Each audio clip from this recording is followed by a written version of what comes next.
Chapter 1. We decide to go on holiday. There were 4 of us, George, and William Samuel Harris, and myself, and Montmorency. We were sitting in my room, and we were smoking, and talking about how bad we were. Ill, I mean, of course. We were all feeling in poor health, and we were getting quite worried about it. Harris said that he felt really bad sometimes, and he did not know what he was doing. And then George said that he felt bad too, and that he did not know what he was doing either. With me, it was my heart. I knew it was my heart because I had read something in a magazine about the symptoms of a bad heart. I had all of them. It is a most extraordinary thing, but every time I read about an illness, I realize that I have it too, and that my symptoms are very bad. In fact, my health has always been a worry. I remember one day I had a little health problem, and I went to the British Museum library to read about it. I took the book off the library shelf and I began to read. After some time, I turned over the page and I began to read about another illness. I don't remember the name of the illness, but I know it was something really terrible. I read about half a page, and then I knew that I had that disease too. I sat there for a time, cold with horror. Slowly, I began to turn over more pages. I came to a disease which was worse than the last one. I began to read about it, and as I expected, I had that disease too. Then I began to get really interested in myself, so I went back to the beginning of the book. I started with the letter A, and I read from A to Z. I found that there was only one disease which I did not have. This made me a little unhappy. Why didn't I have that disease too? When I walked into that reading room, I was a happy, healthy young man. When I left, I was a very sick man, close to death. But I was talking about my heart.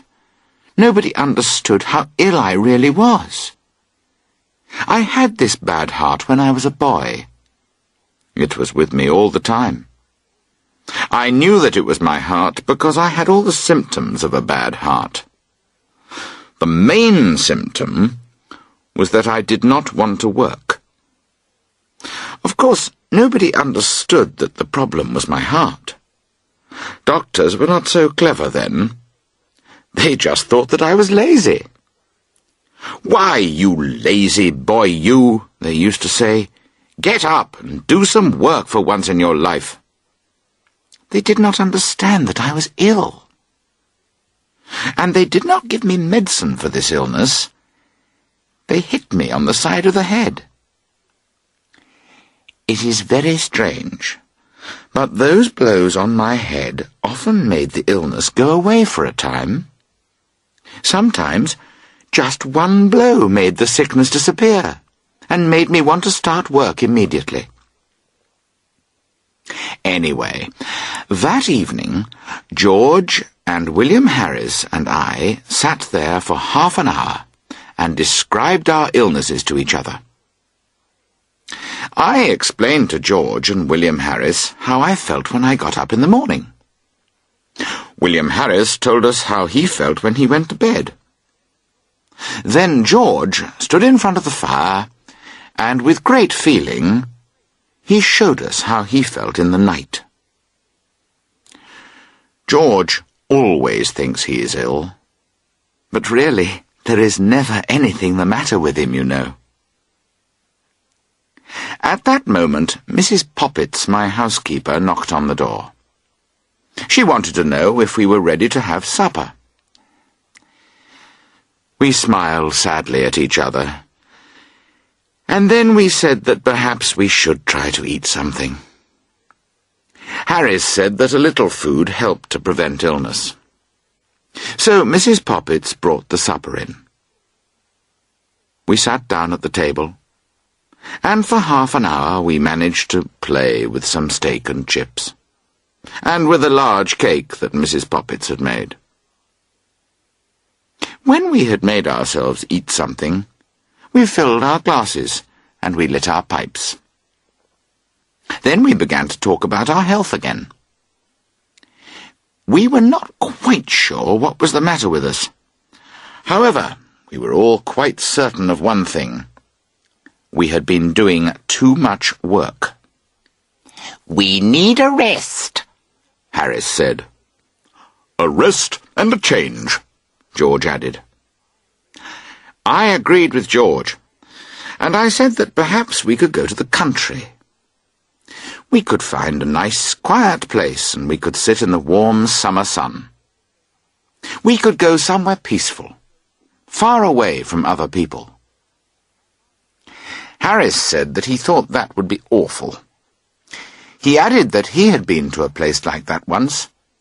Everyone went to bed at 8 o'clock, and he had to walk for an hour to buy cigarettes and a newspaper.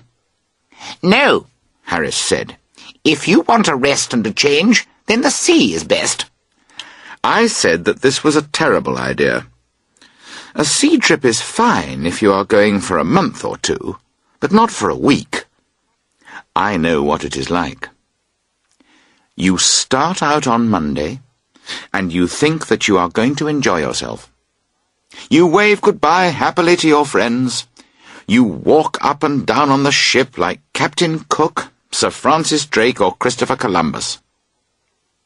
On Tuesday, you wish that you had not come. On Wednesday, Thursday, and Friday, you wish that you were dead. On Saturday, you are able to drink something. You begin to smile a little at the kind people who ask you how you are. On Sunday, you start to walk again, and you eat a little. And on Monday morning, as you stand and wait to get off the ship, you begin to enjoy yourself. I remember that a friend of mine once took a short sea trip from London to Liverpool for his health. He bought a return ticket, but when he got to Liverpool, he sold it, and he came back by train. So I was against the sea trip. Not for myself, you understand. I am never seasick. But I was afraid for George. George said he would be fine.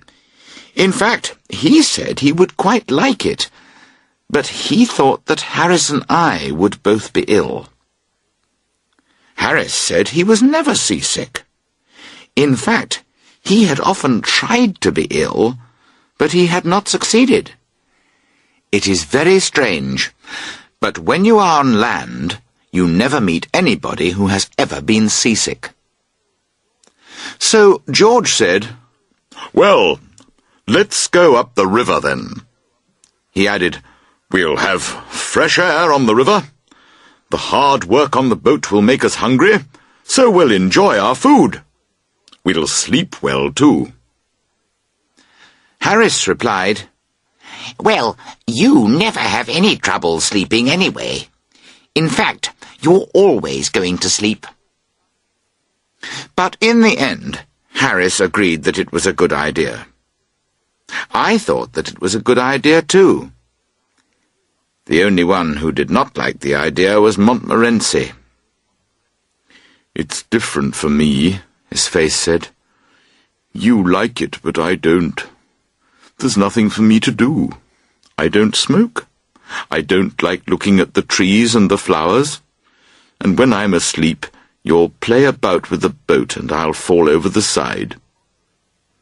Montmorency's idea of a good time is to collect together all the most awful dogs he can find, and then go round the town looking for other awful dogs to fight. But we were 3-1, so we decided to go anyway. Chapter 2. We start to make plans. We pulled out the maps, and we discussed plans. We decided to start on the following Saturday. Harris and I would go down to Kingston in the morning and take the boat up to Chertsey. But George could not leave the city until the afternoon. George goes to sleep at a bank from 10 o'clock until 4 o'clock from Monday to Friday. On Saturday, they wake him up and put him out onto the street at 2 o'clock. So George was going to meet us at Chertsey. The next question was where to sleep at night. George and I did not want to sleep in hotels at night. We wanted to sleep outside. How beautiful, we said, in the country, by the river, with the birds, the flowers, and the trees all around us. I can imagine it easily. At the end of the day, night comes, and the world is peaceful and calm. Our little boat moves silently into some quiet little corner on the river. There we put up our tent, and we cook and eat our simple supper. Then we fill our pipes, and we sit and talk quietly. Sometimes we stop for a moment or two, and we listen to the water as it plays gently against the boat. The silver moon shines down on us, and our heads are full of beautiful thoughts. We sit in silence for a time. We do not want to speak. Then we laugh quietly, put away our pipes, say good night, and go to bed. The peaceful sound of the water against the boat sends us to sleep, and we dream. We dream that the world is young again. "And what about when it rains?" Harris said. He was right. When it rains, you do not enjoy living in tents. I thought about it again. It is evening. You are very wet. There is a lot of water in the boat, and everything in it is wet too. You find a place on the river bank which is not as wet as other places. You get out of the boat, pull out the tent, and 2 of you try to put it up. Because it is wet, it is very heavy, and then it falls on top of you. You cannot get it off your head, and you get angry. All the time it is raining heavily. It is difficult to put up a tent in good weather. In wet weather it is almost impossible. The other man does not help you. He starts to play about. You get your side of the tent up and begin to tie the ropes to the ground. Just then, he pulls the tent from his side, and he destroys all your hard work. "Here! What do you think you're doing?" you call out. "What are you doing, you mean?" he answers angrily.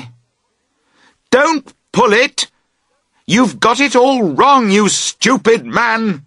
you cry. "No, I haven't!" he shouts. "Let your side go!" "I tell you, you're wrong!" you scream, and you wish you could get to him to hit him. You pull your side of the tent hard, and pull out all the ropes on his side. "Ah, the stupid fool," you hear him say to himself. And then, suddenly, he gives a violent pull, and your side comes out too. Slowly, you start to go round to his side, to tell him what you think of him. At the same time, he begins to come round the other way to tell you what he feels. And you follow each other round and round, and you shout at each other until the tent falls down. And there you are. You stand and look at each other across the tent.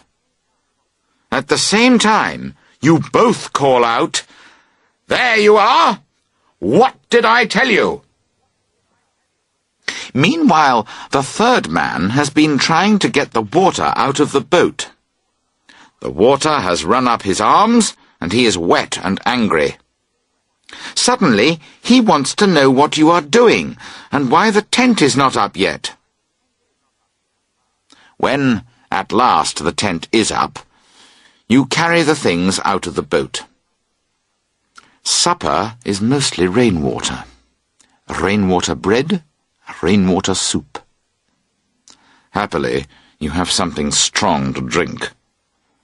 This brings back your interest in life until it is time to go to bed. There you dream that a very large animal has suddenly sat down on you. You wake up, and you understand that something terrible has happened. At first, you think that the world has ended. Then you think that this cannot be true. So it must be thieves, or murderers, or fire. No help comes, and all you know is that thousands of people are kicking you, and you cannot breathe. Somebody else is in trouble too. You can hear his cries. They are coming from under your bed. You decide to fight, and you hit out, left and right, with your arms and your legs. You are shouting all the time. At last, you find your head in the fresh air. Near you, you see a half-dressed murderer. He is waiting to kill you. You are just going to start fighting him when you see that it is Jim. At the same moment, he sees that it is you. "Oh, it's you, is it?" he says. "Yes," you answer. "What's happened?" "The tent has blown down, I think," he says. "Where's Bill?" Then you both shout for Bill. The ground underneath you moves, and a voice says, "Get off my head!" The next day, you have no voices because you have all caught colds. And all day you argue with each other in angry whispers. We therefore decided that we would sleep out in tents on fine nights and in hotels when it rained. Montmorency was very pleased about this. He does not like peace and quiet. He prefers noise. But he looks so good, so well behaved. When old ladies and gentlemen look at him, tears come into their eyes. When he first came to live with me, I thought, "This dog will not be with me long. He is too good for this world." But by the end of the year, he had killed 12 chickens, which I had to pay for. I had pulled him out of 114 street fights. A woman had brought me a dead cat and had called me a murderer. Then I changed my ideas about Montmorency. We had decided where to sleep, so now we had to discuss what to take with us. We began to argue about this, so we agreed that we had done enough for one night. Chapter 3. We decide what to take. The following evening, we discussed what we wanted to take with us. Harris said, "Now, get me a piece of paper, Jay, and write everything down. George, you get a pencil, and I'll make the list." That's Harris. He tells everybody what to do, and they do all the work. I remember that my Uncle Podger was like Harris. Everybody in the house had to help when Uncle Podger did a job. When they bought a picture once, Aunt Podger asked, Now, where shall we put this? Oh, I'll do it. Don't worry about it. I'll do it all myself, he said. And then he took off his coat to begin. He sent one of the girls out to buy some nails, and then he sent one of the boys to tell her how big the nails ought to be. "Now, Bill, you go and get my hammer," he shouted. "And bring me a ruler, Tom. And Jim, I need a ladder. And a kitchen chair, too. Maria, you stay here to hold the light.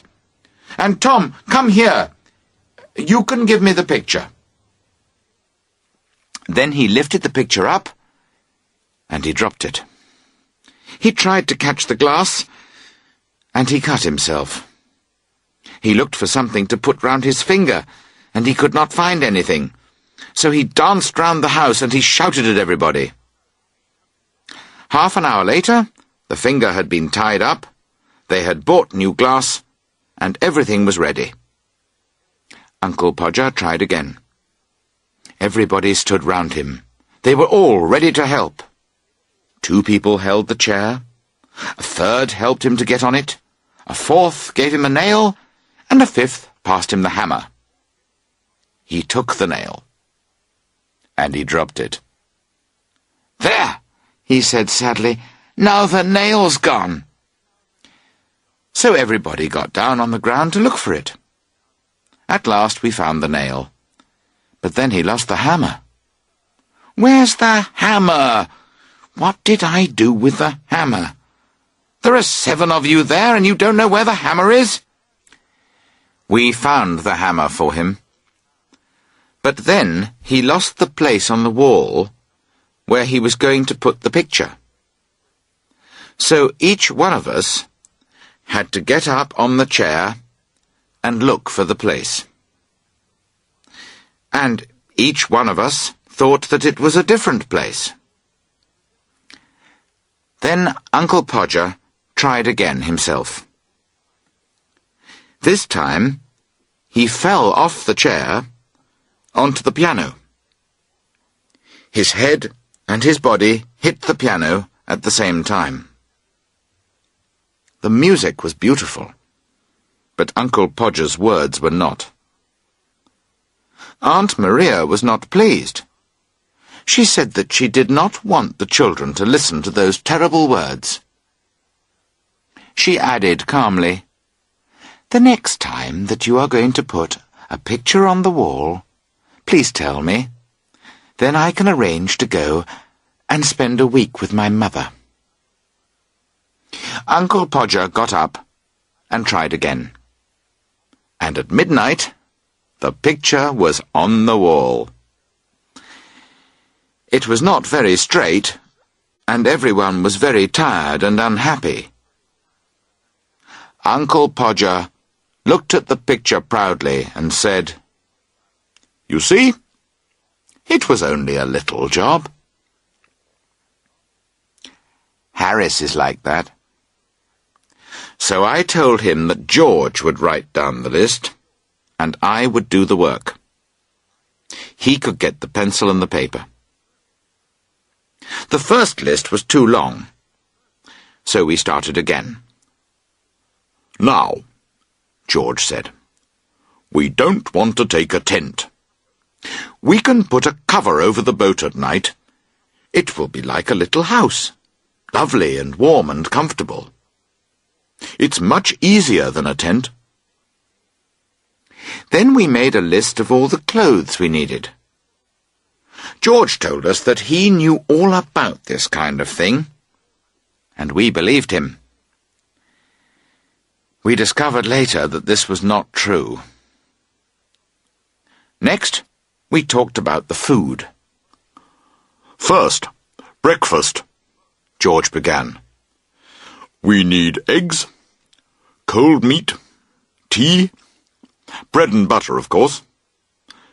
And for dinner, we can take cold chicken legs, tomatoes, cold meat, fruit, cakes, chocolate. We can drink water." Then he added, And we can take a bottle of whiskey, too. For when we are sick, you know. We did not wish to talk about being sick, but later we were glad we had taken the whiskey. So we made our list, and it was a long one. Chapter 4. We pack. The next day, which was Friday, we collected all these things together. In the evening, we met to pack. We got a big suitcase for the clothes. There were 2 large baskets with lids for the food and for the pans and things to cook with. We moved the table over to the window. Then we put everything in the middle of the floor. After we had done that, we sat there and we looked at it. I said that I would pack. I think that I am very good at packing. It is one of the things that I do best. So I told the others that I would organize it. They agreed to this idea too quickly. That was rather strange. George lit his pipe and sat back in the armchair. Harris put his feet on the table and lit a cigarette. This was not, of course, what I had expected. When I said that I would organize it, I meant that I would tell them what to do. Then I would sit and watch them do it. However, I said nothing, and I started to pack the clothes. It took much longer than I had expected, but in the end it was finished. I sat on the suitcase and closed it. George and Harris watched me with great interest. "Aren't you going to put the boots in?" Harris asked. I looked round and saw the boots. Why did Harris wait until I had closed the suitcase? George laughed quietly. I opened the suitcase and I put the boots in. It was not easy. And just as I was going to close the suitcase again, an awful idea came to me. Had I packed my toothbrush? Of course, I had to look for it, and of course I could not find it. I had to take everything out again. I found George's toothbrush. I found Harris's toothbrush, but I could not find mine. In the end, I found it inside a boot. I packed everything again. When I had finished, George asked if the soap was in the suitcase. I said I did not care about the soap. I threw down the lid of the suitcase and I closed it again. Then I found my cigarettes were inside it. I finished the suitcase at 10:05, and the food was still not packed. Harris said, "We have to start the holiday in 12 hours. Perhaps George and I had better do the rest of the packing." I agreed, and I sat down. They began quite happily. I said nothing. I only waited. I looked at all the plates and cups and bottles and tomatoes and cakes, etc. I felt that it was soon going to get exciting. It did. They started by breaking a cup. That was just to show you what they could do and to get you interested. Then Harris packed a pan on top of a tomato, and, well, they had to pick out the tomato with a teaspoon. And then it was George's turn, and he stepped on the butter. I did not say anything, but I got up and went over to the table and watched them. This annoyed them more than anything, and it made them worried and excited. They stepped on things, and they put things behind them, and then they could not find them when they wanted them. They packed soft things at the bottom of the basket, and then put heavy things on top of them. Then it got worse. After George got the butter off his shoe, they tried to put it in the teapot. At first, they could not get it in. Then, when they did get it in, they decided that the teapot was the wrong place. but they could not get the butter out again. However, in the end, they did manage to get it out, and they put it down on a chair. Harris sat on it, and when he stood up, the butter stuck to his trousers. Then they looked for the butter all over the room. In the end, George got behind Harris, and he saw it. "There it is!" he cried. "Where?" Harris asked, and he turned round quickly. "Stand still!" George shouted. When they got the butter off Harris, they packed it in the teapot again. Montmorency was in all this, of course. He sat down on things just when George and Harris were going to pack them. He put his leg into the sugar. He ran away with the teaspoons. He pretended that the oranges were rats, and he got into the food basket and killed 3 of them. The packing was completed at 10 to 1 in the morning, and we all went to bed. George said, "What time shall I wake you to?" Harris said, 7. I said 6. In the end, we said, "Wake us at 6:30, George." Chapter 5. We start our holiday. It was Mrs. Poppets who woke me the next morning. She said, "Do you know that it's nearly 9 o'clock, sir?" "What?" I cried, and I jumped out of bed. I woke Harris and told him. He said, "I thought you told us to get up at 6. "I did," I answered. "Well, why didn't you wake me then?" he asked. "Now we won't be on the water until after 12 o'clock.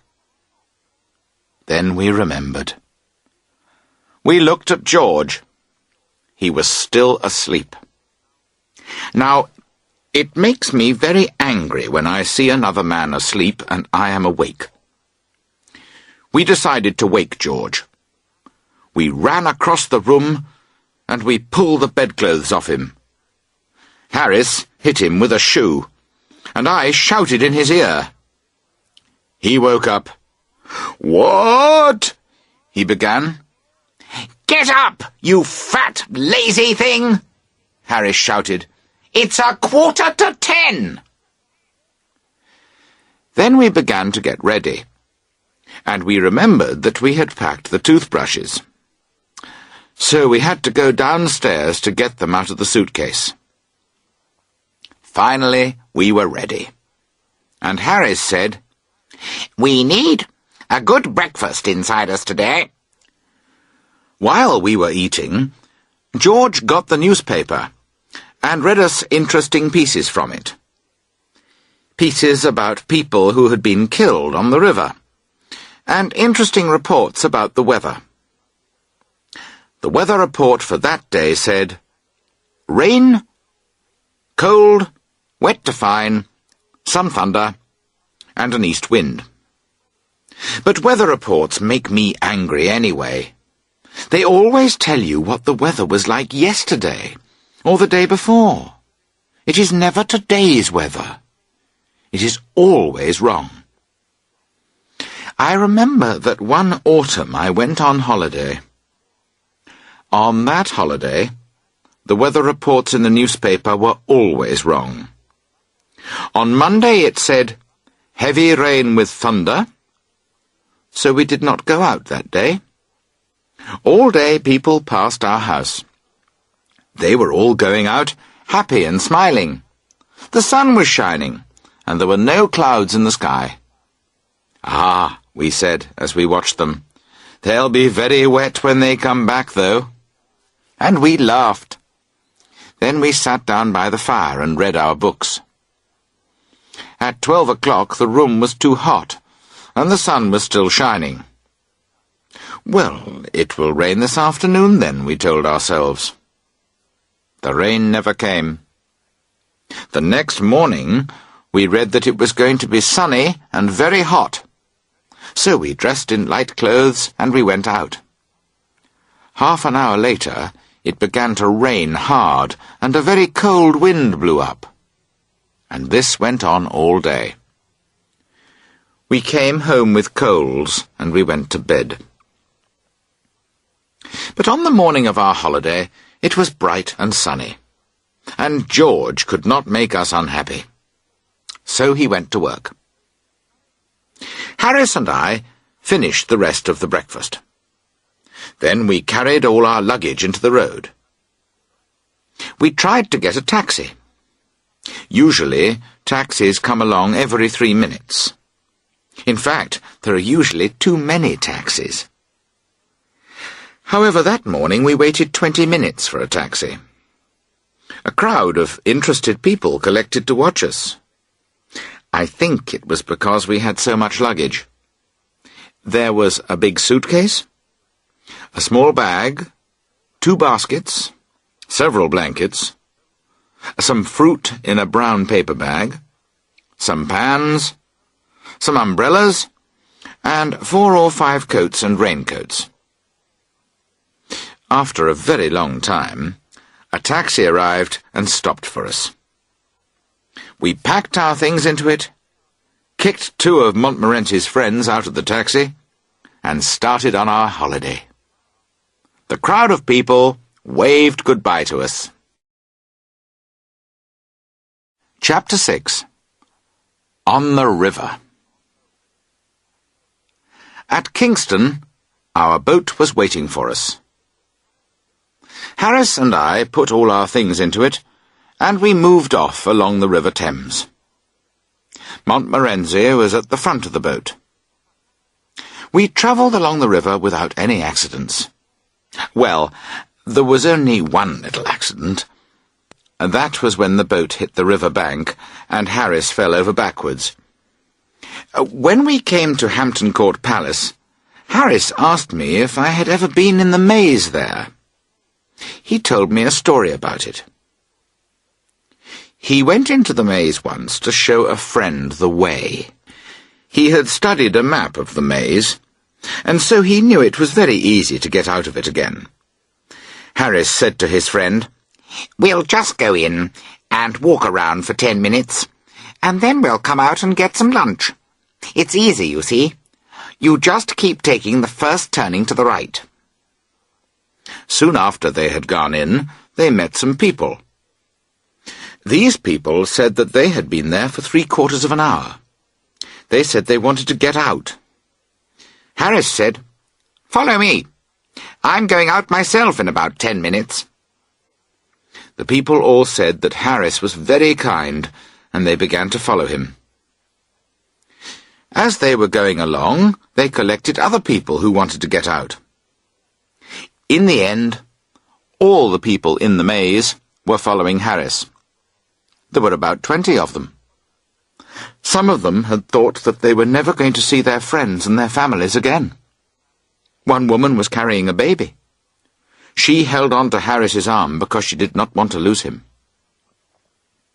Harris continued to turn to the right, but it seemed to be a long way. At last, Harris's friend said to him, "This must be a very big maze." "One of the biggest in Europe," Harris answered. "Yes, it must be," his friend continued, "because we've walked about 3 kilometres already." Harris began to think that it was rather strange, but he went on. After some time, they came to a piece of cake on the ground. Harris's friend said that they had passed the piece of cake earlier. Harris replied, "No, impossible." The woman with the baby said, "No, I took it from the baby, and I threw it there myself. It was just before we met you.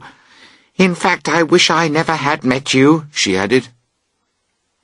Harris got angry then, and he took out his map. He showed it to the people, but one man said, "A map's no good when you don't know where you are." So then Harris said that the best thing was to go back to the entrance and start again.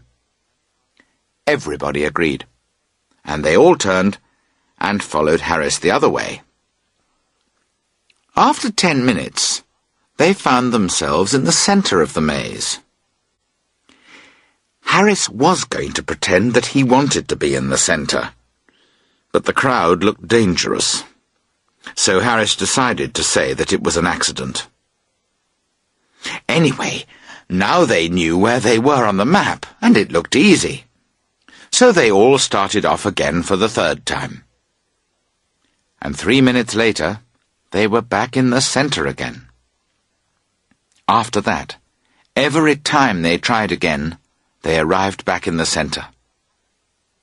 Harris took out his map again, but this made the crowd angry. They told him what to do with his map. Harris felt that the crowd was not very grateful to him. Then they all started to shout, and in the end the keeper came. He climbed up a ladder, and he called to them, "Wait there! I'll come and get you!" But he was a young keeper, and he was new to the job, so when he got into the maze, he could not find them. Then he got lost. From time to time, they saw him as he ran past on the other side of the hedge. He shouted, "Wait there! I'm coming!" Then, 5 minutes later, he appeared again in the same place. He asked them why they had moved. They had to wait for one of the old keepers to come back from lunch and let them out. Harris said that it was a fine maze, and we agreed that we would try to get George into it on the way back. Chapter 7. Harris Gets Angry. Harris told me about the maze as we were passing through Molesey Lock. Our boat was the only one in the lock that day. Usually it is very busy. On Sundays, when the weather is fine, there are boats everywhere. Everybody comes down to the river. They wear brightly coloured clothes, and the river is full of colour. Yellow, and blue, and orange, and green, and white, and red, and pink. At Hampton, Harris wanted to get out and have a look at the church there, but I refused to stop. I have never liked visiting churches, but Harris loves them. He said, "I've looked forward to visiting Hampton Church ever since we decided to make this trip." He added, "I only came on the trip because I thought we were going there." I reminded him about George. I said, "We've got to get the boat up to Shepperton by 5 o'clock to meet him." Then Harris got angry with George. "Why does George have to play around all day? Why has he left us with this big, heavy boat to tow up and down the river? Why couldn't George come and do some work? Why didn't he take a day's holiday and come down with us? The bank! Ha! What good is he at the bank?"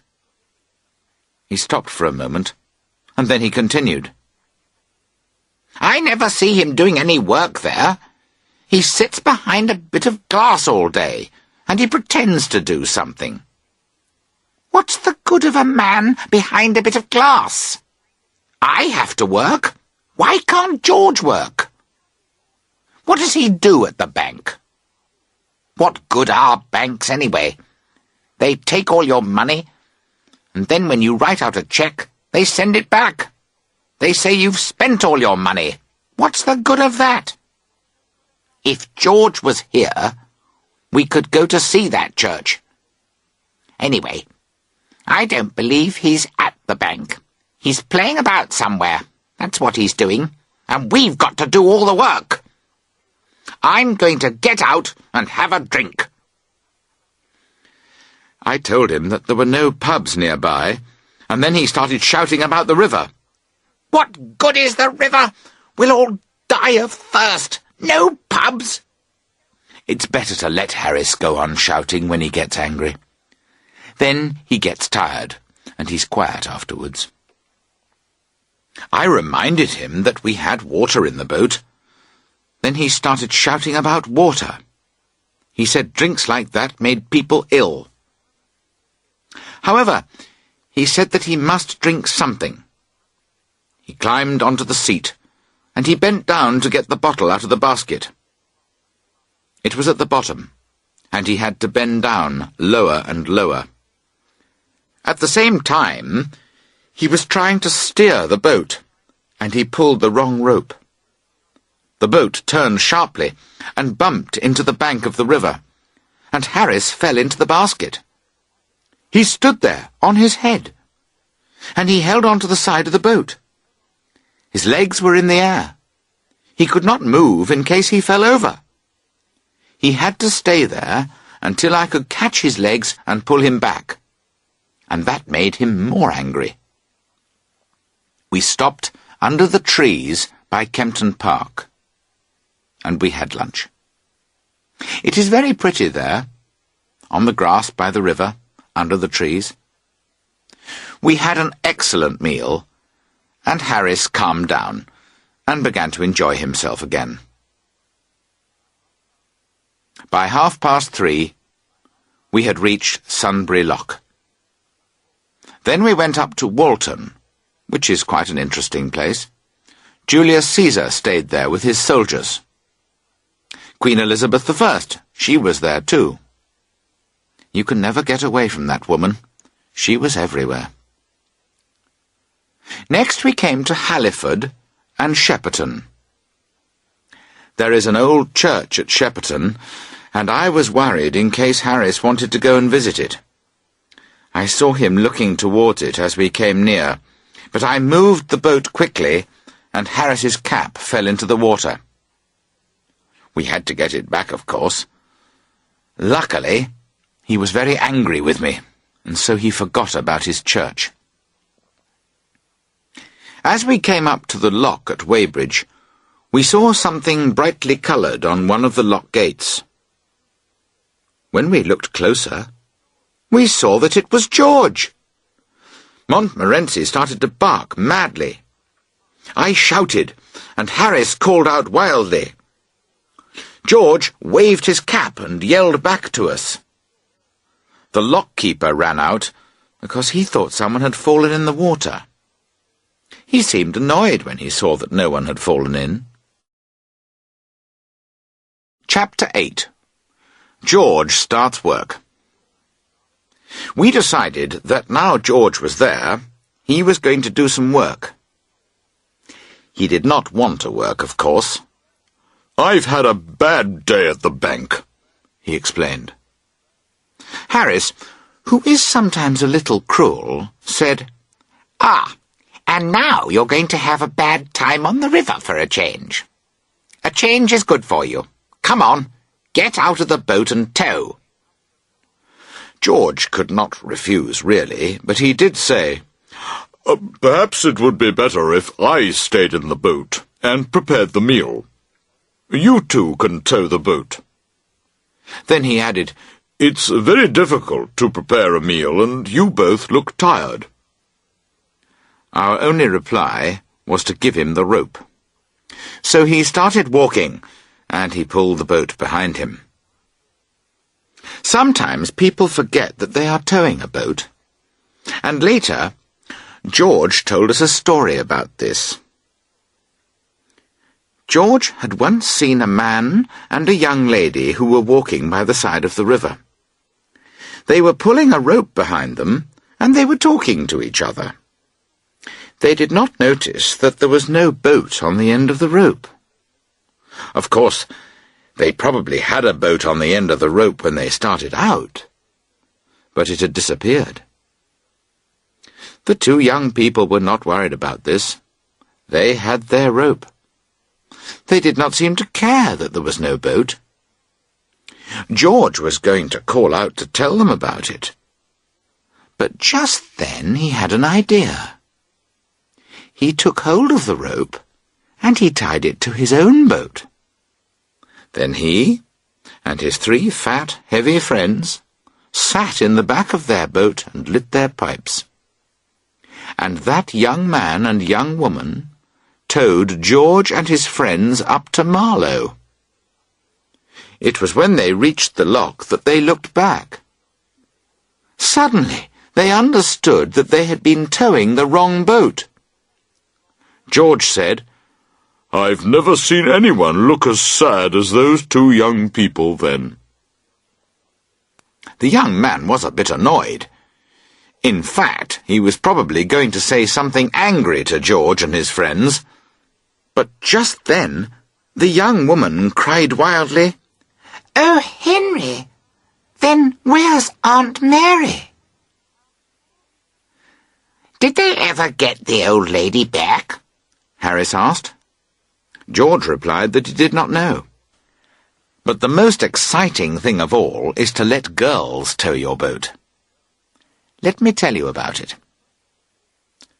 First of all, you need 3 girls. You always need 3 girls to tow a boat. 2 of them hold the rope, and the other one runs here and there and laughs all the time. They usually begin by tying themselves up in the rope. They get it round their legs, and then they have to sit down to untie it. Next they get it round their necks. When they finally get it right, they always start by running. They pull the boat much too fast. After a few minutes, they are tired, and so they stop suddenly. They all sit down on the grass and they start to laugh. Meanwhile, your boat goes out into the middle of the river and it starts to turn round. Then they stand up and are surprised. "Oh, look," they say, "the boat's gone into the middle of the river." After this, they pull you along quite well for a time. Then one of them decides to stop for something else. So the boat runs aground in shallow water near the river bank. You jump up, and you push the boat off into deep water. You shout to them, "Don't stop!" "Yes, what's the matter?" they shout back. "Don't stop!" you cry loudly. "Don't what?" "Don't stop!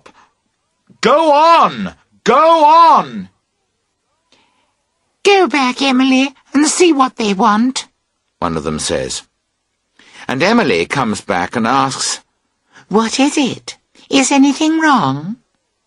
"No!" you shout. "It's all right, but go on! Don't stop!" "Why not?" "Because we can't steer the boat if you stop." "Why not?" "You must keep the boat moving." "Oh, all right. I'll tell them. Are we doing everything else all right?" "Oh, yes, very nicely, but don't stop." "I see. Oh, give me my hat, please. It's over there." You find her hat, and you give it to her. But then another girl comes. She thinks she will have her hat too. And then they take Mary's hat for her. Mary does not want it, so they bring it back. Then they want a comb. It is about 20 minutes before they start again. Then at the next corner they see a cow. You have to stop and leave the boat to chase the cow away. Anyway, this time it was George who towed us on to Penton Hook. There we discussed the important question of where to spend the night. We had decided to sleep on the boat. Therefore we could stay there, or we could go on past Staines. In the end, we decided to continue to Runnymede. Later, we all wished we had stopped at Penton Hook. Chapter 9. Our first night on the boat. After some time, Harris and I began to think that Bell Weir Lock had disappeared. "Perhaps someone has taken it away," we said. George had towed the boat as far as Staines, and we had towed it from there. It seemed to get heavier and heavier. We began to think that we were right and that someone had moved the lock. But finally, at 7:30, we reached it and got through it. By now, we just wanted to eat and to go to bed. So we stopped before we reached Magna Carta Island. It was quite a pretty place, and we tied our boat to a big tree. We were looking forward to having something to eat then, but George said, "No, it's better to put the cover on the boat first, before it gets too dark. All our work will be finished then. We'll be able to sit down and enjoy our meal." None of us had realized that it would be so difficult to fix the cover. There were 5 pieces of metal, and you put these into special holes on the side of the boat. The pieces of metal were half circles, and when you had put them into the holes, you just had to pull the cover over them. We thought it would probably take about 10 minutes. We were wrong. We took the pieces of metal, and we began to drop them into their holes. You would not expect this to be dangerous work, but it was. First of all, the pieces of metal would not fit into their holes. We had to jump on them, and kick them, and beat them. And when we got one in, we found that it was the wrong piece of metal for those holes, so we had to take it out again. At last we got them finished. Then we only had to put the cover on. George took one end, and he fastened it over the front of the boat. Harris stood in the middle of the boat to take the cover from George. I stayed at the back of the boat to take the end of the cover from Harris. George did his job all right, but it was new work to Harris, and he did everything wrong. I do not know how he did it, and Harris himself could not explain it later. After 10 minutes of really hard work, he was inside the cover. He could not get out. He fought the cover hard and knocked George over. Then George got angry and he began to fight too. George could not get out of the cover either. At the time, I did not know anything about all this. I did not understand what was happening anyway. They had told Montmorency and me to stand and wait. So Montmorency and I stood there and waited. We could see that the cover was moving about quite violently. However, we thought that it was all necessary for the job. We did nothing because they had told us to wait. We also heard many bad words coming from under the cover. Montmorency and I decided that this was because the job was very difficult. We waited for some time, but everything seemed to get worse. Finally, George's head appeared over the side of the boat. It said, "We can't breathe under here. Why don't you help us, you great stupid thing?" So I went and helped them. Harris's face was nearly black, so I was just in time. It took another half an hour after that to fix the cover. And then we started to prepare supper. We needed some hot water to make tea, so we put the water on the stove at the front of the boat, and we went to the back. We pretended that we were not interested in the water at all. We wanted it to think that we did not care if it got hot or not. We began to get the other things out. That is the only way to get hot water on the river. If the water knows that you are waiting for it, it will never get hot. You have to go away and begin your meal without it. You must not look at it. Then you will soon hear it making a lot of noise because it wants to be made into tea. It is also a good idea to talk very loudly to each other. You must say that you do not want any tea, that you do not need any tea, and that you are not going to have any tea. You get very near the water, and you shout, "I don't want any tea, do you, George?" And George shouts back, "Oh no, I don't like tea. We'll have milk." This makes the water very angry, and it gets hot very fast. We did this, and when everything else was ready, the tea was ready too. Then we sat down to have supper. We really wanted that supper. We needed that supper. And for 35 minutes, nobody on the boat spoke. After supper, we sat and smiled at each other. We smiled at Montmorency too. We loved everybody. We sat back, we lit our pipes, and we began to talk. George told us about something very funny that happened to his father once. When he was young, George's father was travelling with a friend. One night they stopped at a little hotel. They spent the evening there with some other young men. After a very happy evening, they went to bed.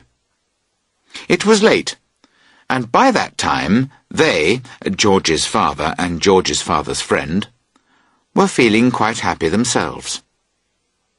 Anyway, they were going to sleep in the same room, but in different beds. When they got into the room, they dropped their light, which went out. So they had to undress and get into bed in the dark. They thought they were getting into separate beds. However, because they could not see, they both got into the same one. One of them got in with his head at the top of the bed. The other one got in on the other side of the bed. He lay with his feet by the first one's head. Nobody spoke for a moment. Then George's father said, "Joe?" "What's the matter, Tom?" Joe replied from the other end of the bed. "Why, there's a man in my bed," George's father said. "His feet are here, next to me." "Well, that's very strange, Tom," Joe answered, "but there's a man in my bed too." "What are you going to do?" George's father asked. "Well, I'm going to throw him out," Joe replied. "So am I," George's father said bravely. There was a short fight, and then there were 2 heavy bangs on the floor. After a moment or two, a rather sad voice said, "I say, Tom." "Yes?" "How have you got on?" "Well, to tell the truth, my man's thrown me out." "My man's thrown me out too. I say, this isn't a very good hotel, is it?" At the end of George's story, Harris asked, What was the name of the hotel? "The Riverside," George replied. "Why?" Ah, it isn't the same hotel then," Harris answered. "What do you mean?" George asked. "Well, it's strange," Harris said, "but the same thing happened to my father once. I've often heard him tell the story." After that, we went to bed. But I slept very badly. Chapter 10. Our First Morning. I woke up at 6 o'clock the next morning, and I found that George was awake too. We both tried to go to sleep again, but we could not. This was because we did not need to get up early. We could sleep for another 2 or 3 hours. but we both felt we would die if we tried to sleep for another 5 minutes. George said that the same thing had happened to him a few months before. He told me a story about it. At that time, George had rooms in the house of a lady called Mrs. Gippings. One evening, his watch stopped at 8:15. He did not realize this then. When he went to bed, he took off his watch, and he did not look at it. This happened in the winter, so it was dark in the mornings anyway. When George woke up, he looked at his watch. It was 8:15. Good heavens, George cried. I have to be at the bank by 9 o'clock. And he threw down the watch and jumped out of bed. He had a cold bath and he dressed. Then he ran and looked at his watch. It had started to go again, and it was 9:20. George took his watch and ran downstairs. The dining room was dark and silent. There was no fire, no breakfast. George was very angry with Mrs. G. He decided to tell her this later in the evening. Then he caught hold of his coat, his hat, and his umbrella, and ran to the front door. It was locked. George said that Mrs. G was a lazy old woman. Then he unlocked the door and ran out into the street. For a few 100 meters he ran as fast as he could. But suddenly he noticed that there were not many people about. He also noticed that the shops were not open. It was a very dark and foggy morning. However, it seemed very strange that they had closed the shops because of the fog. He had to go to work, so why should other people stay in bed? George could see only 3 people. One of them was a policeman, one was a man who was taking vegetables to the market, and one was a taxi driver. George looked at his watch. It was 9:05. For a moment, he stood there without moving. He wondered if he was dreaming. He felt his wrist, and bent down and felt his legs. Then, with his watch in his hand, he went up to the policeman. What time is it, please? He asked the policeman. What's the time? The policeman repeated. Well, listen. Just then, George heard a clock. 1, 2, 3. But that's only 3 times, George said when it had finished. Well, how many times do you want? The policeman replied. Why, 9, of course, George said, and he held out his watch to the policeman. Do you know where you live? The policeman asked. George thought for a minute, and then he told the policeman the address. Well, I think you should go back there quietly, the policeman continued, and take your watch with you. So George went back. At first, he thought he would go to bed again. However, he did not like the idea of having to get up again later. So he decided to go to sleep in the armchair. But he could not get to sleep. He tried to read, but that was no good either. Finally, he put on his coat again, and he went out for a walk. He felt very lonely and miserable. He met policemen who looked at him strangely. They followed him about. He began to feel that he really had done something wrong. He started to hide in dark corners whenever he saw a policeman. Of course, then the policeman wanted to know what he was doing. George said, "Nothing. I'm just going for a walk." But they did not believe him. In the end, 2 policemen went back to the house with him. They wanted to know if he really did live there. They watched him go in with his key. Then they stood on the opposite side of the road and they watched the house. When he got in, he thought, I'll light the fire, and then I'll make some breakfast. But he made a lot of noise, and he was afraid that Mrs. Gippings would wake up. She would hear the noise and think that he was a burglar. Then she would open the window and shout, "Help! Police!" The 2 policemen would come and arrest George and take him away. So he stopped trying to prepare breakfast, and he put on his coat. Then he sat in the armchair, and he waited for Mrs. Gippings. She came down at 7:30. George said that since then he had never got up too early again. When George had finished his story, we decided to wake up Harris. It was hard work. In the end, we had to use quite a sharp piece of metal. Harris sat up suddenly then. Montmorency had been asleep on Harris's chest, and he went flying across the boat.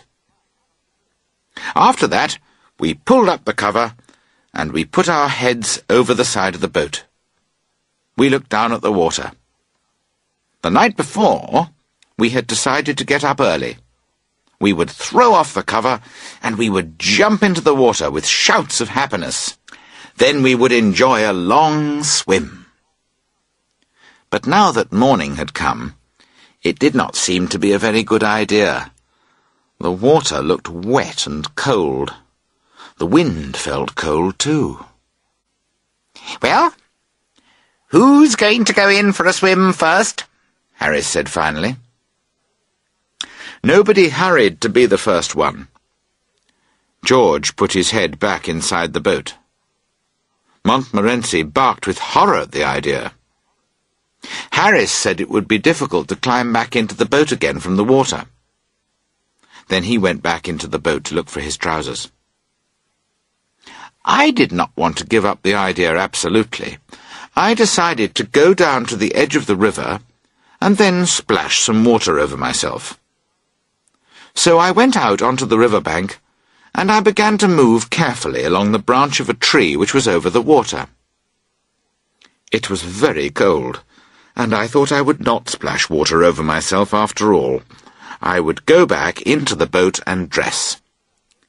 I turned, and just then the stupid branch broke. The next minute, I was in the middle of the river, with 1/2 litre of the Thames inside me. "Good heavens! Old Jay's gone in," Harris said. Is it all right? George called out. "Lovely," I replied. "Why don't you come in?" But they did not want to. When I got back to the boat, I was very cold. I wanted to put on my shirt as quickly as possible. By accident, I dropped it into the water. This made me very angry, but George started to laugh. "I can't see anything to laugh at," I told George. He just went on laughing. In fact, I never saw a man laugh so much. In the end, I became really angry with him. I told him what I thought about him. He laughed more loudly. And then, just as I was getting the shirt back out of the water, I noticed that it was not my shirt. So I began to laugh too. I looked at George, who was laughing so much. Then I looked at the wet shirt, and I laughed more and more. Because I was laughing so much, I dropped the shirt in the water again. Aren't you going to get it out? George cried between his shouts of laughter. At first I could not answer him, because I was laughing so much. In the end I managed to say, "It isn't my shirt. It's yours." I have never seen a man's face change so quickly. I tried to make him see that it was very funny, but he did not agree with me. After that it was time for breakfast, and we decided to have eggs. Harris said he would cook them. He said he was very good at doing eggs. People who had eaten his eggs never wanted any other food afterwards. If they can't get my eggs, they won't eat, he said, and they die. So we gave him the pan and all the eggs which had not broken. Go on then, we said. Begin. Harris had some trouble when he tried to break the eggs. He had trouble stopping them from getting onto his trousers, and he had more trouble trying to stop them from going up his arms. Finally, he managed to get about 6 of the eggs into the pan. Then he sat down and started to cook them. It seemed to be very difficult work. Whenever he went near the pan, he burnt himself. Then he dropped everything and danced about and waved his hands and shouted. In fact, every time George and I looked at him, he was doing this. At first we thought it was necessary to do this to cook the eggs. Once, Montmorency went and looked into the pan, but he burnt himself. Then he started dancing and shouting too. It was all very exciting, and George and I were quite sorry when it finished. Chapter 11. Hotels and Tinned Fruit. After breakfast, I was sitting by the river and thinking, when George said, "Perhaps, when you've rested enough, you could help to wash the plates and things." So I cleaned the pan with some wood and grass, and George's wet shirt. Then we started to move up the river again, past Old Windsor, which is very pretty. After that, the river is not very interesting until you get to Bovany. George and I were towing the boat then. As we were passing Datchet, George asked me if I remembered our first trip up the river. On that trip, we reached Datchet at 10 o'clock at night. All we wanted to do was to eat and go to bed. I replied, "Yes, I do remember it. I remember it well. In fact, it will be some time before I forget it." It was one Saturday in August. There was George, and Harris and me. We were tired and hungry. When we got to Datchet, we took out of the boat the basket of food, the 2 bags, and the coats and things. Then we began to look for somewhere to stay. We passed a very pretty little hotel, but there were no roses round the door. I wanted somewhere with roses round the door. I do not know why. Anyway, I said, "Oh, we don't want to go there. Let's look for a little hotel with roses round the door." So we went on until we came to another hotel. That was a very nice one too, and it did have roses. But Harris did not like the man who was standing by the front door. Harris said that he did not look like a nice man, and he was wearing ugly boots. So we went on. We walked for some time, but we did not see any more hotels. Then we met a man, and we decided to ask him. "Excuse me, do you know any nice little hotels near here?" we said. "Well," he said, "you're coming away from them. Go back, and you'll come to the Black Horse." We said, "Oh, we've been there, and we didn't like it. There were no roses round the door." "Well then," he said, "there's the Traveller's Rest just beyond it. Have you tried that?" Harris replied that we did not want to go there. We did not like the man who was staying there. Harris did not like the colour of his hair. He did not like his boots either. "Well, I don't know what you're going to do then," the man answered, "because they are the only 2 hotels here." No other hotels? Harris cried. "None," the man replied. What are we going to do now? Harris asked. Then George spoke. He said, "You 2 can ask someone to build you a hotel. I'm going back to the Black Horse." So So we went back to the Black Horse. "Good evening," the man at the desk said. "Oh, good evening," George answered. "We want 3 beds, please." "I'm sorry, sir," the man replied, "but we haven't got 3 beds. "Oh, well, it doesn't matter. 2 beds, then. 2 of us can sleep in 1 bed, can't we?" George continued. He looked at Harris and me. Harris said, "Oh, yes." He thought that George and I could sleep in 1 bed very easily. "I'm very sorry, sir," the man repeated. "We haven't got any beds. We've already got 3 men in 1 bed." We picked up our things, and we went over to the Traveller's Rest. It was a pretty little place. I said I thought it was better than the other hotel. Harris said it would be all right. We would not look at the man with red hair and ugly boots. The people at the Traveller's Rest did not wait to hear what we wanted. The lady at the desk said she had already sent away 14 people. There was no room of any kind. We asked her if she knew somewhere we could spend the night. She said there was a little house along the road. We did not wait. We picked up the basket, the bags and the coats, and we ran along the road.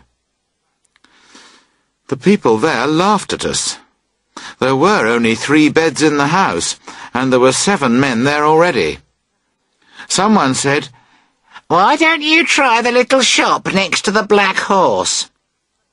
So we went back along the road, but there were no beds at the little shop. However, there was an old lady in the shop. She said she had a friend who had some rooms. She added that she would take us there. The old woman walked very slowly, and it took us 20 minutes to get to her friend's house. During the walk, she told us about all the pains she had in her back. When we got there were already some people in her friend's rooms. From there we went to number 27. Number 27 was full. They sent us to number 32, and number 32 was full. Then we went back along the road. Suddenly, Harris sat down on the basket. He said he was not going to move. He added that it seemed to be nice and quiet there, and he said that he would like to die there. Just then, a little boy came past. "Do you know any old people that we can frighten so that they will give us their beds?" we asked him. "No, I don't," the boy answered. But he added that his mother would give us a room. And that was where we spent the night, in 2 very short beds. After that, we were never quite so difficult about hotels. On our present trip, though, nothing exciting happened. We continued slowly on our way, and we stopped for lunch near Monkey Island. We decided to have cold meat for lunch. Then after that, George brought out a tin of fruit. We love tinned fruit, all 3 of us. We looked at the picture on the tin. We thought about the fruit. We imagined the taste of it. We smiled at each other, and Harris got out a spoon. Then we looked for the tin opener. We took everything out of the big basket. We took everything out of the bags. There was no tin opener. We pulled up the boards at the bottom of the boat. We put everything out on the grass by the river, and we shook everything. There was no tin opener. Then Harris tried to open the tin with a little knife, and he cut himself badly. George tried with some scissors. The scissors flew up and nearly hit him in the eye. I tried to make a hole in the tin with the sharp end of a piece of metal, but I missed. As a result, I fell in the water, and the tin flew away and broke a cup. Then we all got angry. We took that tin, and we put it on the grass by the river. Harris went into a field and got a big sharp stone. I got a long, thick piece of wood. George held the tin, and Harris put the sharp end of his stone against the top of it. I took the piece of wood and held it high in the air. Then I brought it down as hard as I could. It was George's hat that saved his life that day. He keeps that hat now. On a winter evening when men are telling stories about the dangers they have known, George brings out his hat. He shows it to his friends.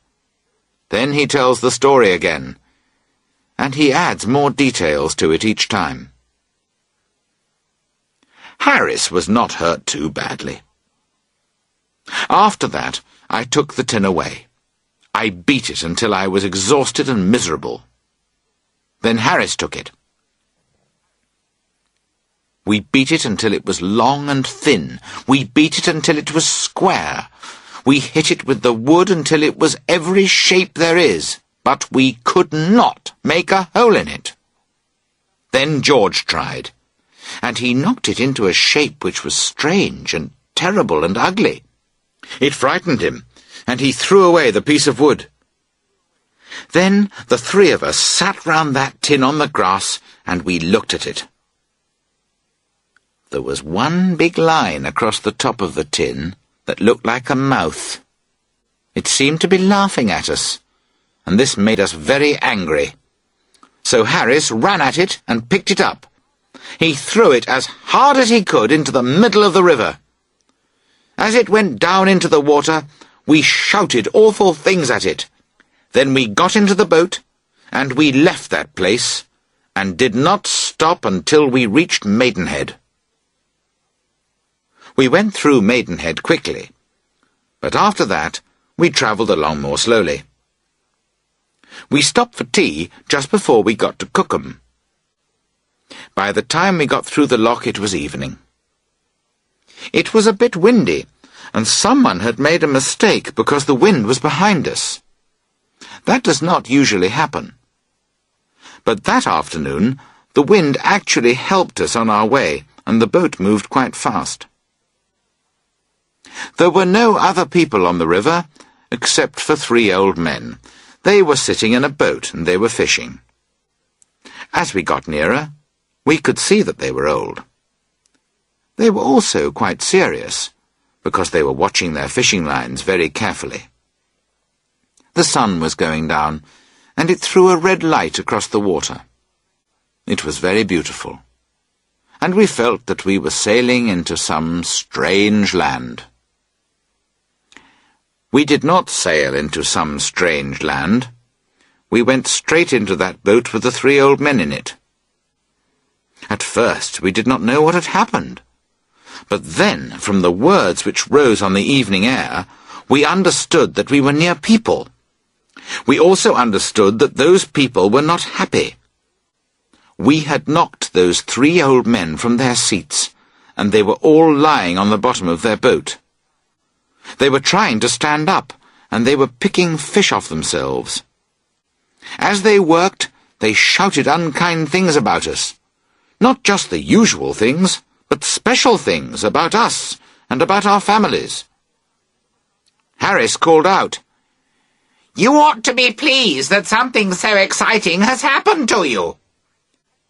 He added that he was very unhappy to hear men of their age use those bad words. But the 3 old men did not seem to agree with Harris. At Marlow, we left the boat near the bridge, and we went to spend the night in a hotel. Chapter 12. Montmorency and the Cat. On Monday morning, we got up quite early, and we went to swim before breakfast. On the way back, Montmorency behaved very stupidly. The only thing that Montmorency and I disagree about is cats. I like cats. Montmorency does not. When I meet a cat, I say hello to it. Then I bend down and I stroke it gently, behind the ears and along the side of its head. The cat likes this. It puts its tail up and it pushes itself against my legs. And there is love and peace. When Montmorency meets a cat, everybody knows about it, and a lot of bad words are used. I do not really blame Montmorency. Usually I just hit him or throw stones at him, because dogs are like that. They hate cats. But that morning, Montmorency wished that he had not argued with a cat. As we were coming back from the river, a cat ran out from one of the houses, and it began to walk across the road. Montmorency saw the cat, gave a shout of real happiness, and ran after it. It was a big black cat. I have never seen a bigger cat. It had lost half its tail and one of its ears, but it looked calm and happy. Montmorency ran at that cat as fast as he could, but the cat did not hurry. It did not seem to understand that its life was in danger. It walked on quietly until the enemy was near it. Then it turned and sat down in the middle of the road. It looked at Montmorency in a quiet way, and it seemed to say, "Yes, you want me?" Montmorency is quite a brave dog, but there was something in the way the cat looked at him. It frightened him. He stopped suddenly, and he looked at the cat. They did not speak, of course, but it was easy to imagine their conversation. The cat. "Can I do anything for you?" Montmorency. No. No, thanks." The cat. "Do please tell me if there is something you want, won't you?" Montmorency, who moves backwards down the road. "Oh, no. Not at all. Certainly. I'm afraid I've made a mistake. I thought I knew you. I'm sorry." The cat. "Not at all. Are you quite sure you don't want anything now?" Montmorency, who continues to move back. "Not at all, thanks. Not at all. Very kind of you. Good morning." The cat. "Good morning." Then the cat stood up and continued along the road. Montmorency, with his tail between his legs, walked behind us. He hoped that nobody would notice him. Now, if you say "cats" to Montmorency, he looks up at you, and his eyes beg you, "No, please." After this, we did our shopping, went back to the boat, and moved off along the river again. However, at Hambledon Lock we found that we had no water. So we went to ask the lock-keeper for some. George spoke for us. He said, "Oh, please, could you give us a little water?" "Of course," the old man replied. "Just take what you want and leave the rest." Thank you very much," George said, and he looked round. "But where is it?" "It's where it always is, my boy," the lock-keeper answered. "It's behind you." George looked round again. "I can't see it," he said. "Why? Where are your eyes?" the man said, and he turned George towards the river. "Oh!" George cried. "But we can't drink the river, you know." No, but you can drink some of it," the old man replied. "That's what I've drunk for 15 years. We got some water from another house. After we had got our water, we went on towards Wargrave, but before we got there, we stopped for lunch. We were sitting in a field near the river, and we were just going to start eating. Harris was preparing the food, and George and I were waiting with our plates. "Have you got a spoon?" Harris asked. "I need a spoon." The basket was behind us, and George and I both turned to get a spoon. It took about 5 seconds. When we looked back again, Harris and the food had gone. It was an open field, and there were no trees. There was nowhere to hide. He had not fallen in the river, because we were between him and the water. George and I looked round. Then we looked at each other. Harris had gone, disappeared. Sadly, we looked again at the place where Harris and the food had been. And then, to our horror, we saw Harris's head, and only his head, in the grass. The face was very red and very angry. George was the first to speak. "Say something," he cried. "Are you alive or dead? Where is the rest of you?" "Oh, don't be so stupid," Harris's head said. "It's your fault. You made me sit there. You did it to annoy me. Here, take the food." And from the middle of the grass the food appeared. And then Harris came out dirty and wet. Harris had not known that he had been sitting on the edge of a hole. The grass had hidden it. Then suddenly he had fallen backwards into it. He said he had not known what was happening to him. He thought at first that it was the end of the world. Harris still believes that George and I planned it. Chapter 13. Harris and the Swans. After lunch, we moved on to Wargrave and Shiplake, and then to Sonning. We got out of the boat there, and we walked about for an hour or more. It was too late then to go on past Reading, so we decided to go back to one of the Shiplake Islands. We would spend the night there. When we had tied the boat up by one of the islands, it was still early. George said it would be a good idea to have a really excellent supper. He said we could use all kinds of things, and all the bits of food we had left. We could make it really interesting, and we could put everything into one big pan together. George said he would show us how to do it. We liked this idea, so George collected wood to make a fire. Harris and I started to prepare the potatoes. This became a very big job. We began quite happily. However, by the time we had finished our first potato, we were feeling very miserable. There was almost no potato left. George came and looked at it. "Oh, that's no good. You've done it wrong. Do it like this," he said. We worked very hard for 25 minutes. At the end of that time, we had done 4 potatoes. We refused to continue.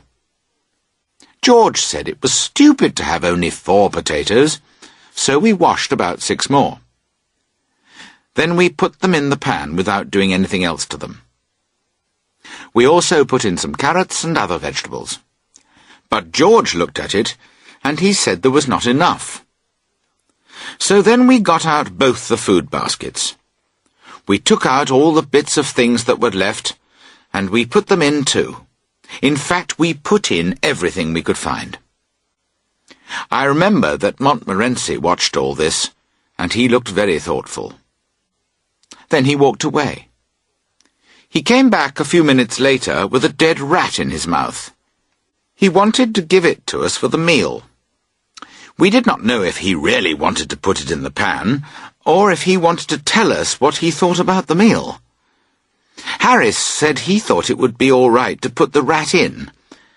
However, George did not want to try anything new. It was a very good meal. It was different from other meals. The potatoes were a bit hard, but we had good teeth, so it did not really matter. After supper, Harris was rather disagreeable. I think it was the meal which caused this. He is not used to such rich food. George and I decided to go for a walk in Henley, but we left Harris in the boat. He said he was going to have a glass of whisky, smoke his pipe, and then get the boat ready for the night. We were on an island, so when we came back, we would shout from the riverbank. Then Harris would come in the boat and get us. When we left, we said to him, "Don't go to sleep." Henley was very busy, and we met quite a lot of people we knew in town. The time passed very quickly. When we started off on our long walk back, it was 11 o'clock. It was a dark and miserable night. It was quite cold, and it was raining a bit. We walked through the dark, silent fields, and we talked quietly to each other. We wondered if we were going the right way. We thought of our nice, warm, comfortable boat. We thought of Harris and Montmorency and the whisky, and we wished that we were there. We imagined that we were inside our warm little boat, tired and a little hungry, with the dark, miserable river outside. We could see ourselves. We were sitting down to supper there. We were passing cold meat and thick pieces of bread to each other. We could hear the happy sounds of our knives and our laughing voices. We hurried to make it real. After some time we found the river, and that made us happy. We knew that we were going the right way. We passed Ship Lake at 11:45, and then George said, quite slowly, "You don't remember which island it was, do you?" "No, I don't," I replied, and I began to think carefully. "How many are there?" "Only 4, George answered. "It'll be all right if Harris is awake." "And if he isn't awake?" I asked. But we decided not to think about that. When we arrived opposite the first island, we shouted, but there was no answer. So we went to the second island, and we tried there. The result was the same. "Oh, I remember now," George said. "It was the third one." And full of hope, we ran to the third one, and we called out. There was no answer. It was now becoming serious. It was after midnight. The hotels were all full, and we could not go round all the houses and knock on doors at midnight. George said that perhaps we could go back to Henley, find a policeman, and hit him.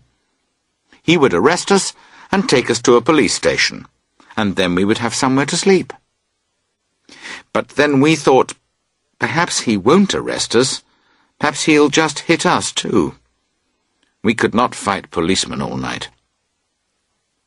We tried the fourth island, but there was still no reply.